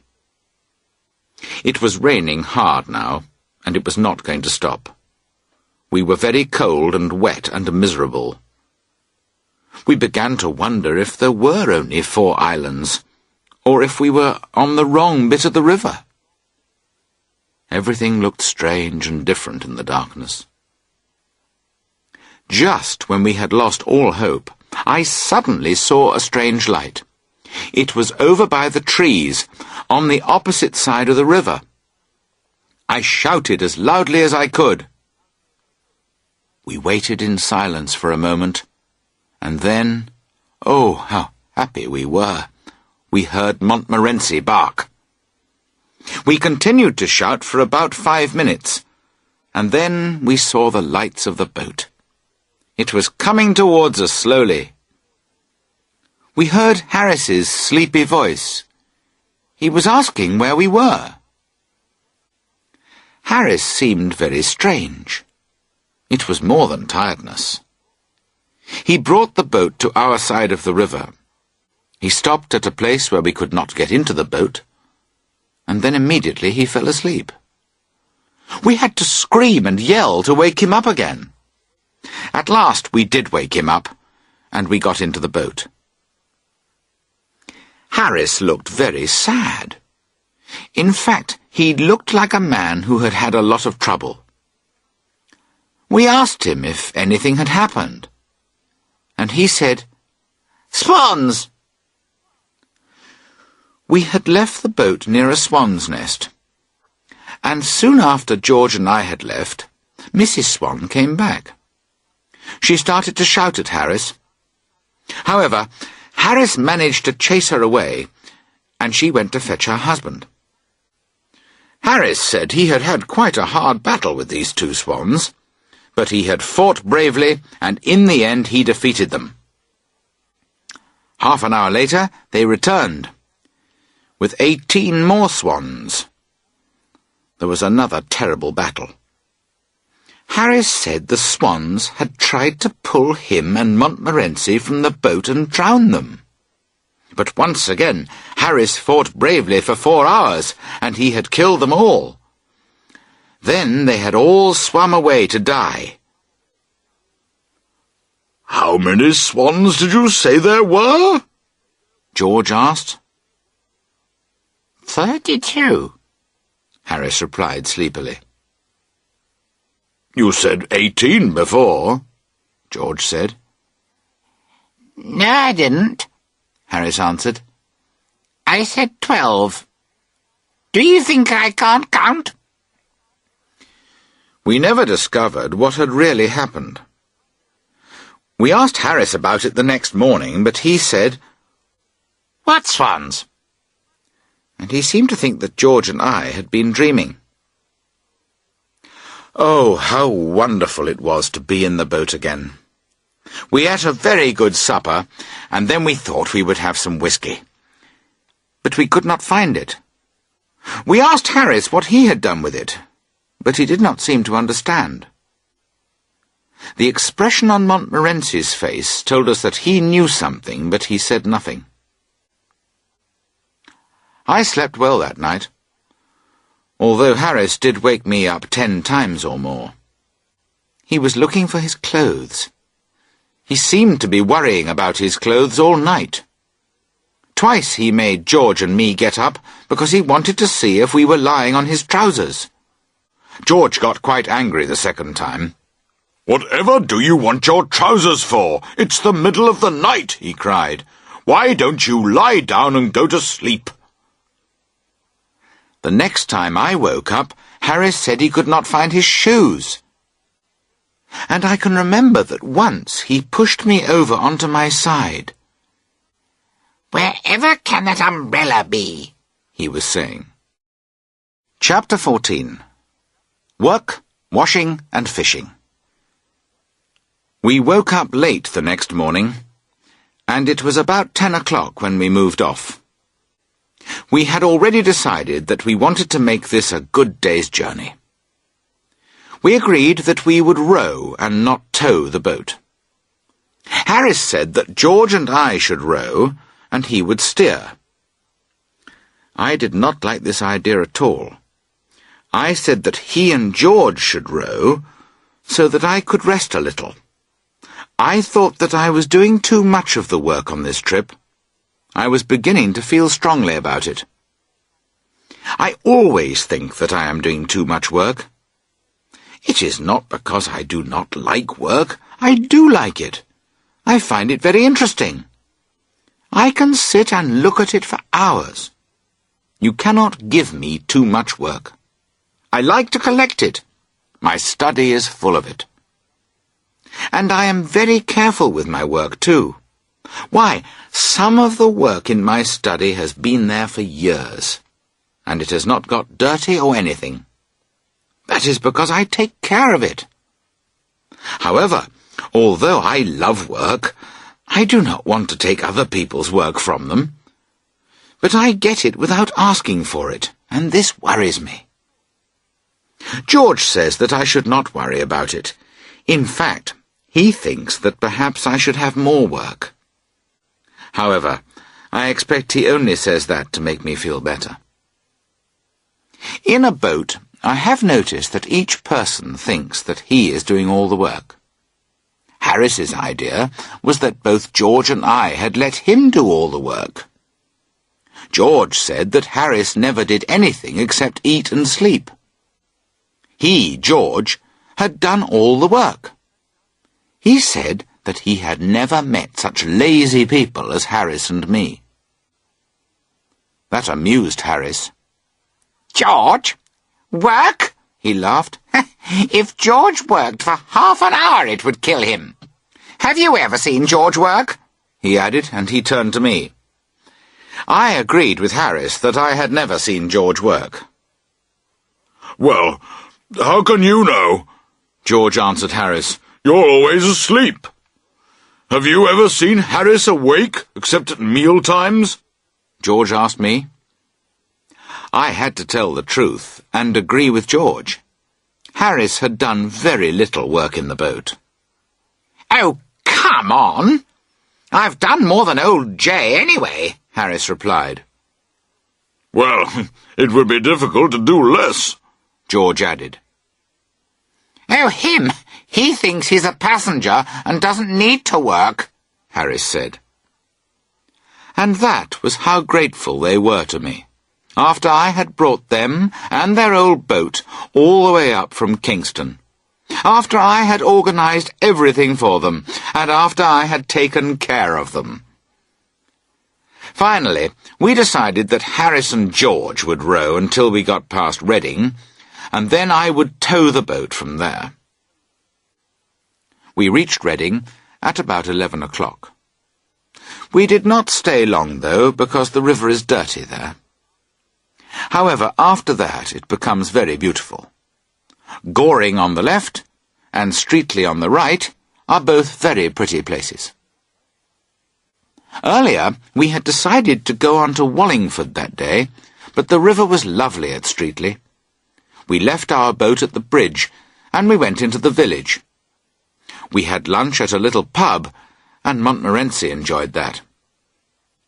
We stayed at Streatley for 2 days, and we took our clothes to be washed.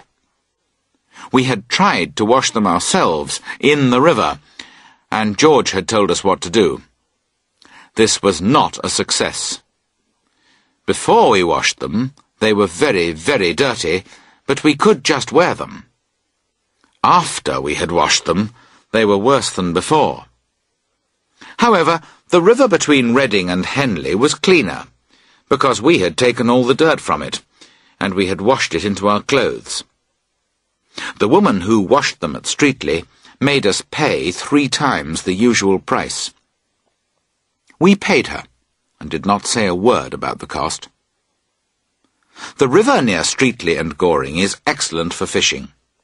You can sit and fish there all day. Some people do sit and fish all day. They never catch any fish, of course. You may catch a dead cat or 2, but you will not catch any fish. When you go for a walk by the river, the fish come and stand half out of the water with their mouths open for bread.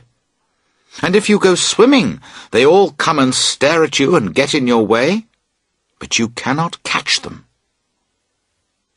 On the second evening, George and I and Montmorency, I do not know where Harris was, went for a walk to Wallingford. On the way back to the boat, we stopped at a little pub by the river. We went in and sat down. There was an old man there. He was smoking a pipe, and we began to talk to him. He told us that it had been a fine day today, and we told him that it had been a fine day yesterday. Then we all told each other that we thought it would be a fine day tomorrow. We told him that we were on holiday on the river, and that we were going to leave the next day. Then we stopped talking for a few minutes, and we began to look round the room. We noticed a glass case on the wall. In it there was a very big fish. The old man saw that we were looking at this fish. "Ah," he said, "that's a big fish, isn't it?" "Yes, it is," I replied. "Yes," the old man continued. "It was 16 years ago. I caught him just by the bridge." "Did you really?" George asked. "Yes," the man answered. "They told me he was in the river. I said I'd catch him, And I did. You don't see many fish as big as that one now. Well, good night then.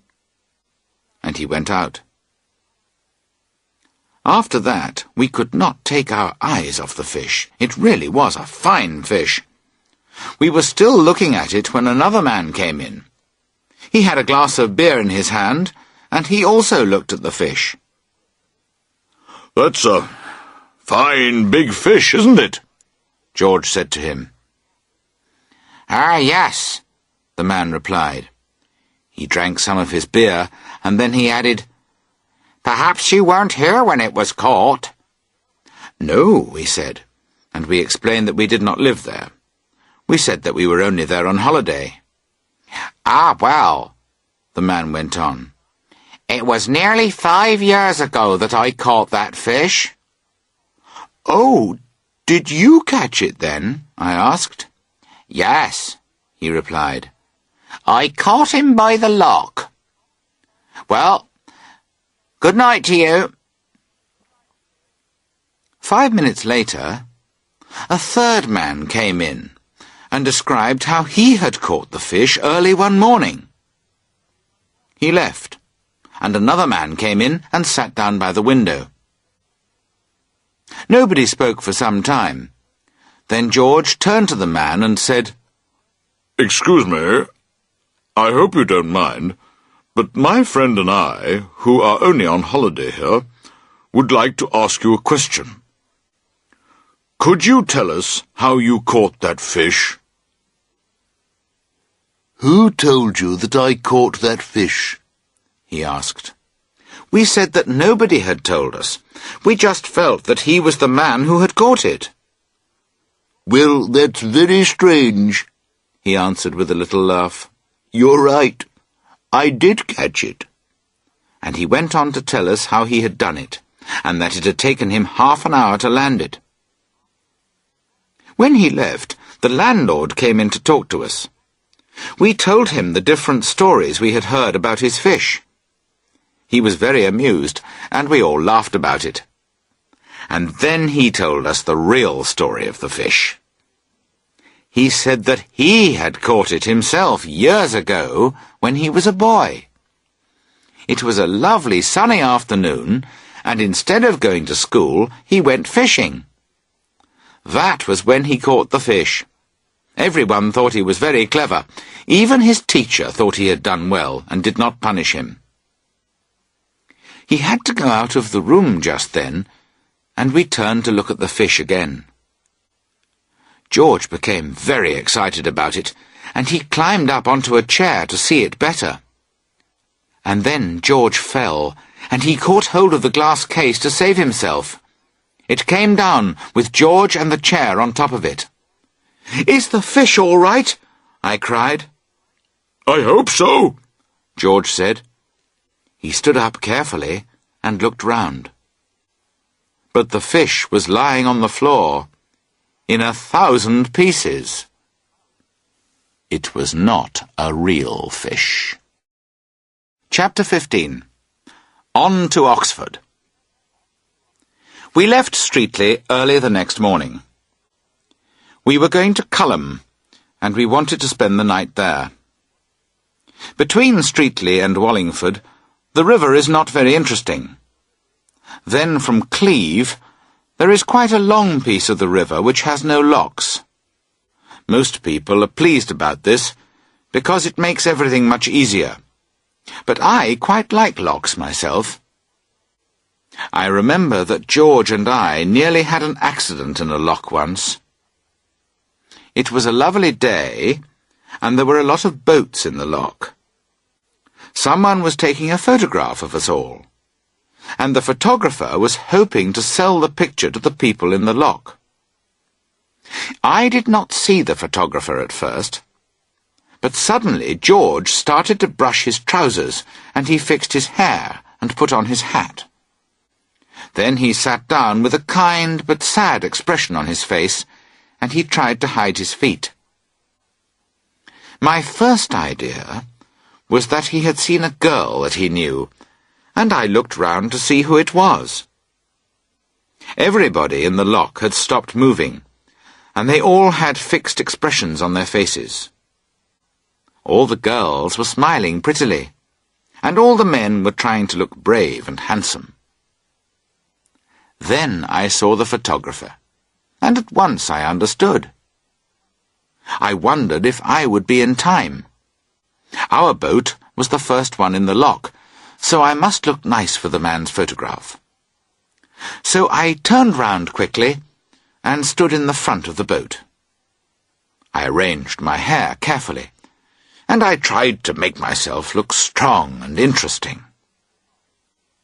We stood and waited for the important moment when the man would actually take the photograph. Just then, someone behind me called out, "Hi! Look at your nose!" I could not turn round to see whose nose it was, but I had a quick look at George's nose. It seemed to be all right. I tried to look at my own nose, and that seemed to be all right too. "Look at your nose, you stupid fool!" the voice cried again, more loudly this time. And then another voice called, "Push your nose out! You two with the dog!" We could not turn round because the man was just going to take the photograph. Was it us they were calling to? What was the matter with our noses? Why did they want us to push them out? But now everybody in the lock started shouting, and a very loud, deep voice from the back called, "Look at your boat! You, in the red and black caps! If you don't do something quickly, there'll be 2 dead bodies in that photograph." We looked then, and we saw that the nose of our boat was caught in the wooden gate at the front of the lock. The water was rising, and our boat was beginning to turn over. Quickly, we pushed hard against the side of the lock to move the boat. The boat did move, and George and I fell over on our backs. We did not come out well in that photograph, because the man took it just as we fell over. We had expressions of, "Where am I and what's happened?" on our faces, and we were waving our feet about wildly. In fact, our feet nearly filled the photograph. You could not see much else. Nobody bought the photographs. They said they did not want photographs of our feet. The photographer was not very pleased. We passed Wallingford and Dorchester, and we spent the night at Clifton Hampden, which is a very pretty little village. The next morning, we were up early, because we wanted to be in Oxford by the afternoon. By 8:30, we had finished breakfast, and we were through Clifton Lock. At 12:30, we went through Iffley Lock. From there to Oxford is the most difficult part of the river. First, the river carries you to the right, then to the left. Then it takes you out into the middle and turns you round 3 times. We got in the way of a lot of other boats. A lot of other boats got in our way, and a lot of bad words were used. However, at Oxford, we had 2 good days. There are a lot of dogs in the town. Montmorency had 11 fights on the first day and 14 on the second. This made him very happy.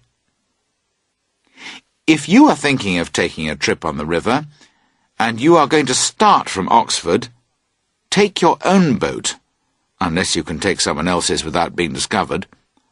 The boats that you can hire on the Thames above Marlow are all right.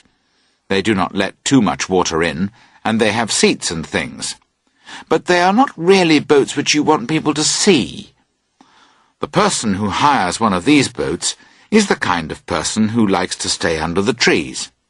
He likes to travel early in the morning or late at night, when there are not many people about to look at him.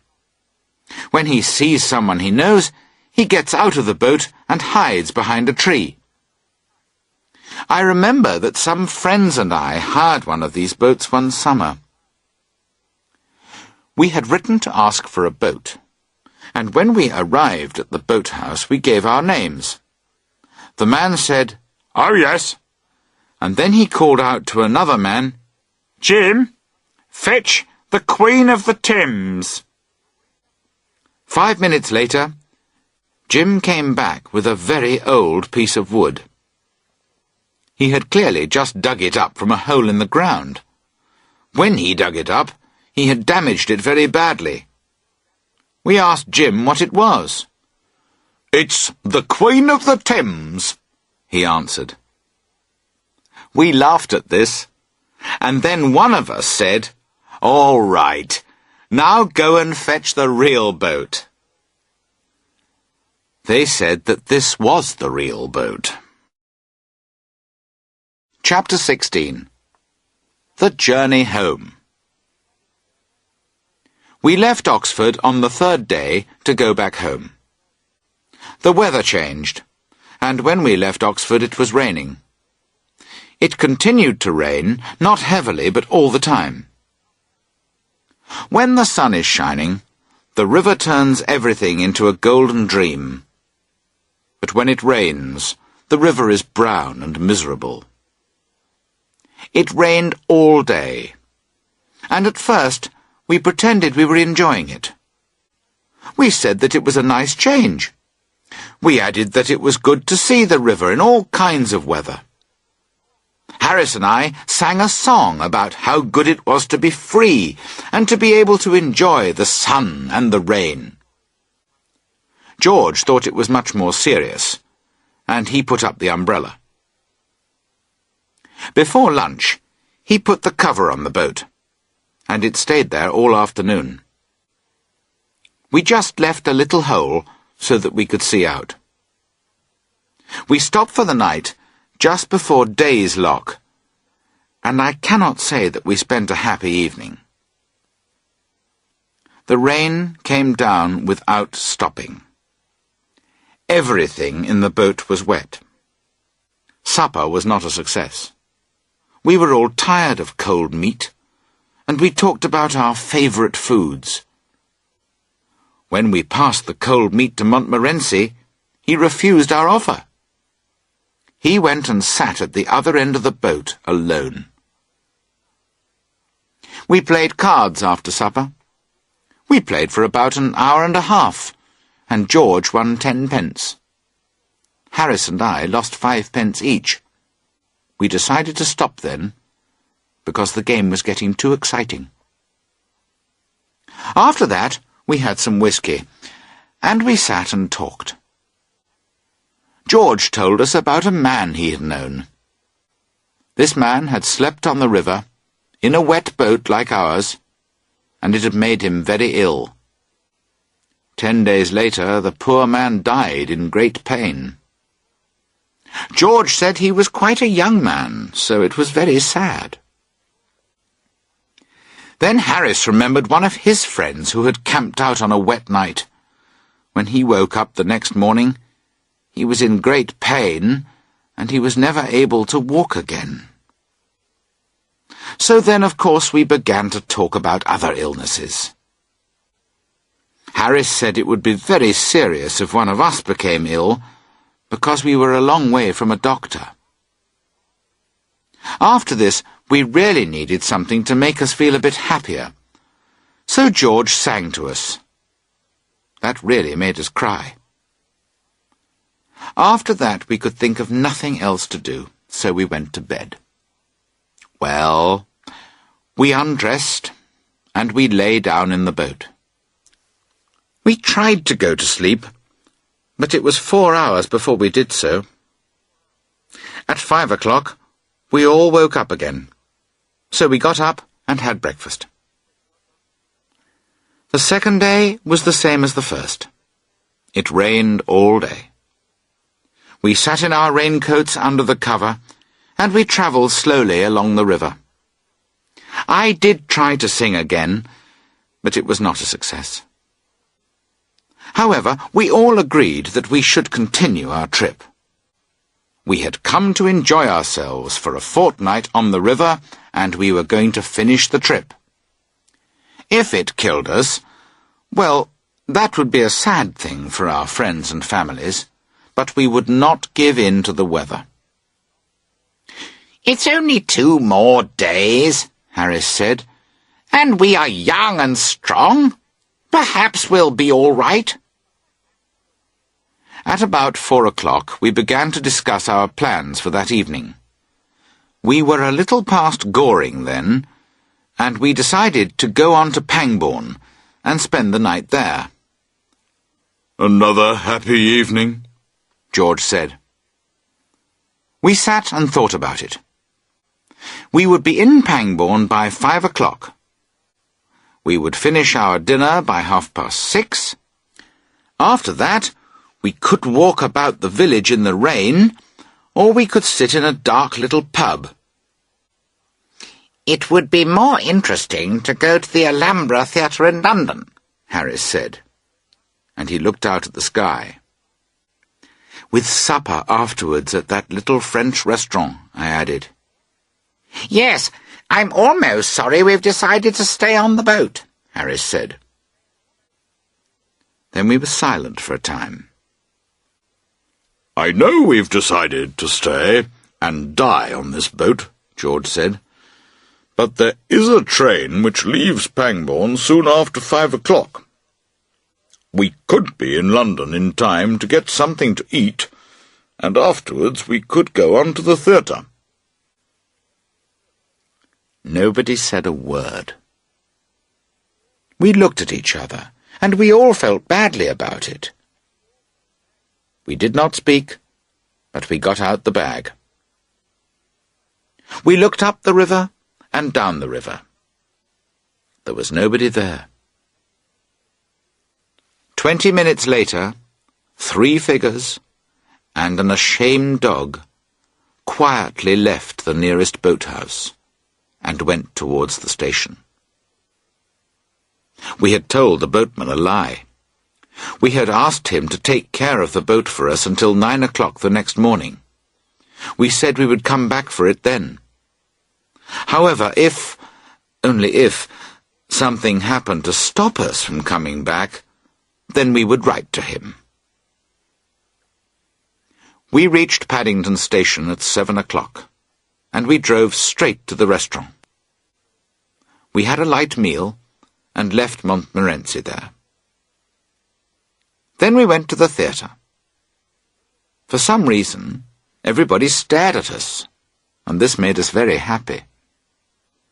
Perhaps it was because of our interesting clothes, or because we looked so healthy.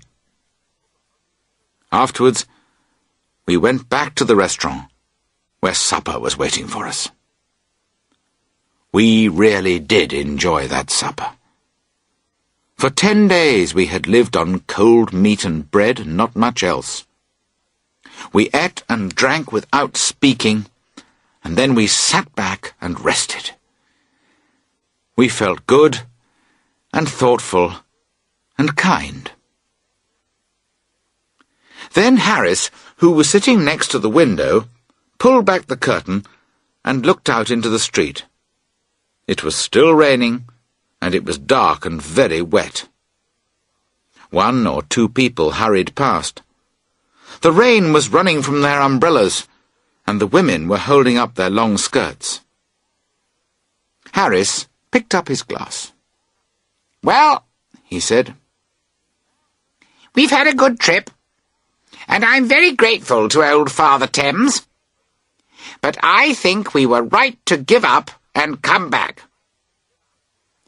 Here's to 3 men well out of a boat."